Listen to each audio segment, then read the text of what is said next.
মন থেকে সংগ্রামী যৌথ মঞ্চের পক্ষ থেকে আজকে লাইভে আপনাদের সকলকে স্বাগত। এবং এখানে আছে অভিজিৎ উপাধ্যায়, আমাদের আইনি টিমের সদস্য। অবশেষে আজকে আমাদের শুনানি শেষ হলো এবং আরো 2 সপ্তাহ মানে 3 সপ্তাহ অপেক্ষা করতে হবে। 2 সপ্তাহের মধ্যে সরকার পক্ষের যে হলফনামা সেটা জমা পড়বে, লিখিত নোট অফ সাবমিশন।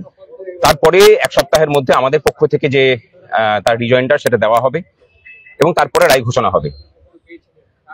গোটা শুনানি শোনার পরে এটুকু বলতে পারি যে এই মামলায় আমরা জিতবো। আমি পরে আবার আসছি, বিক্রম বলুক, তারপরে আমাদের অভিজিৎ বলুক। আজকে আমাদের লাস্ট একটা ক্লারিফিকেশন দরকার ছিল, যেটা স্টেটের তরফ থেকে তোলা হয়েছিল, যে 2009 রোপাতে কোথাও বলেনি ফিউচার এন্টাইটেলমেন্টের জন্য। সেটা ক্লারিফাই করা হয়েছে, entitlement of dearness allowance comes from the service rules and not from the clarificatory memorandum. সেটা আমরা ক্লারিফাই করতে পেরেছি যে সুপ্রিম কোর্টের কাছে।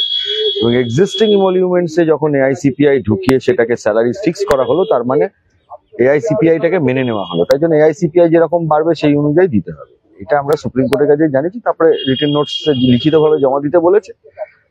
2 সপ্তাহ 1 সপ্তাহ, তারপরে ফাইনালি যবে সুপ্রিম কোর্ট জাজমেন্ট দেবে আমাদের তার জন্য অপেক্ষায় থাকতে হবে। Today, Supreme Court has reserved its judgment on this matter and directed the state to file a written submission within a week, and after that we have to file the rejoinder on that. From our side, Senior Advocate Gopal Subramaniam, Senior Advocate Nachiketa Joshi, Vikram sir and I, along with other advocates, appeared in this matter and we have made our submission, and we are hopeful that judgment will come in our favor.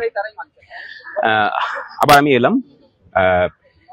এই মামলাতে কর্মচারীরা যেভাবে সংগ্রামী যৌথ মঞ্চের পাশে দাঁড়িয়েছেন তার জন্য সকলকে প্রথমে আমি ধন্যবাদ জ্ঞাপন করছি। এবং আরেকটা কথা বলার, সেটা হচ্ছে যে 8 তারিখ পর্যন্ত গোপাল সুব্রমণিয়াম স্যার ছিলেন না, কিন্তু আজকে ওনার চেম্বার জুনিয়র অনলাইনে উপস্থিত ছিলেন। আমাদের যে রিটেন নোট অফ সাবমিশন জমা পড়বে, যেটা রেডি হয়েছে, সেটাও যেমন গোপাল স্যার নিজে তৈরি করেছেন। এরপরেও আমাদের কর্মচারীদের পক্ষ থেকে যেটা পড়বে সেটা আমরা গোপাল স্যারকে দিয়েই করাবো।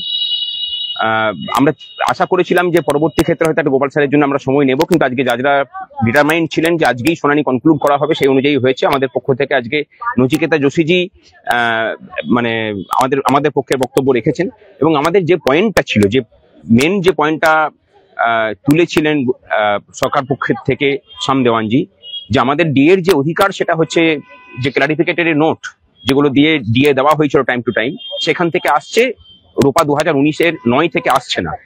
সেটাকে আমরা খণ্ডন করেছি এবং আমরা আরো স্ট্রং পয়েন্ট উত্থাপন করেছি। সেটা হলো যে আমাদের ডিএর যে অধিকার, সেই অধিকারটা আসছে আমাদের সার্ভিস রুল থেকে।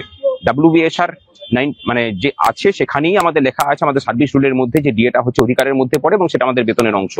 সুতরাং এই যে পয়েন্টটা, সেই পয়েন্টটা আমরা উত্থাপন করেছি এবং এই পয়েন্টের মধ্যে দিয়ে আরো একটা বিষয় পরিষ্কার হলো যে আমাদের সার্ভিস রুলের মধ্যেই যখন ডিএর কথাটা আছে এবং এআইসিপিআই মেনেই দিতে হবে সেটা, তাহলে এটাও খুব পরিষ্কার যে এই অধিকারটা শুধুমাত্র রূপা 2009-এর মধ্যেই সীমাবদ্ধ থাকবে না, রূপা 2019-এও সেটা মানে ক্যারি ফরওয়ার্ড হবে।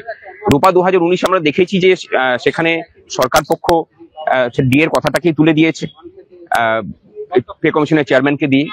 সেটাকে যদি আমরা ভবিষ্যতে চ্যালেঞ্জ করি, তাহলে এই যে সার্ভিস রুলের মধ্যে ডিয়ারনেস অ্যালাউন্সের কথাটা থাকাটা, সেটা আমাদের ক্ষেত্রে একটা খুব স্ট্রং পয়েন্ট তৈরি করবে এবং সেই মামলাটাও আমরা জিতবো। এবং পরিশেষে বলি যে দীর্ঘ লড়াই বিভিন্ন কর্মচারী পক্ষ লড়েছেন ঐক্যবদ্ধভাবে।